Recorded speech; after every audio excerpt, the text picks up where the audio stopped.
Tasty Manchurian બનાવવા માટે કોબીને ચોપરમાં chop કરી સ્વાદ પ્રમાણે મીઠું એડ કરી અને સારી રીતે મિક્સ કરી ઢાંકીને રહેવા દઈએ 20 મિનિટ માટે. આદુ મરચાં લસણની પેસ્ટ કરીએ. 20 મિનિટ પછી કોબીને મસળીને તેમાંથી આપણે વધારાનું પાણી કાઢી લેવાનું. હવે તેમાં સ્વાદ પ્રમાણે મીઠું એડ કરીએ. અડધી ચમચી જેટલો મરી પાવડર એડ કરીએ. સાથે આદુ મરચાં લસણની પેસ્ટ એડ કરીએ. 1 ચમચી લાલ મરચું પાવડર એડ કરીએ. અડધો કપ કોર્નફ્લોર અને 1 કપ મેંદો એડ કરીએ.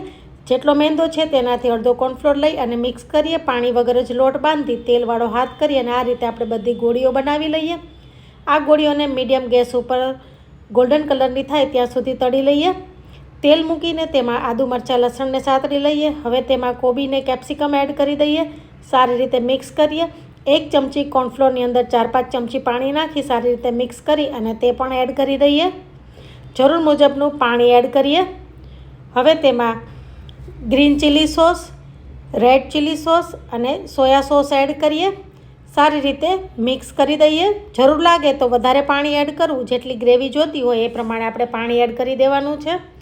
તો બધા સોસને મેં સારી રીતે મિક્સ કરી દીધા છે. હવે તેમાં થોડું મીઠું એડ કરીએ. ફરીથી મરી પાવડર પણ એડ કરીએ અને અડધી ચમચી જેટલો વિનેગર એડ કરીએ. વિનેગર છે તે ઓપ્શનલ છે, નાખવો હોય તો નખાય. અને થોડો એવો ફૂડ કલર એડ કરી અને સારી રીતે મિક્સ કરીએ. અને હવે તેમાં મંચુરિયનની જે ગોળી આપણી તળેલી છે તે એડ કરી દઈએ અને સારી રીતે મિક્સ કરીએ. લીલી ડુંગળી અને ધાણા ભાજીથી ગાર્નિશ કરીએ. તૈયાર છે ટેસ્ટી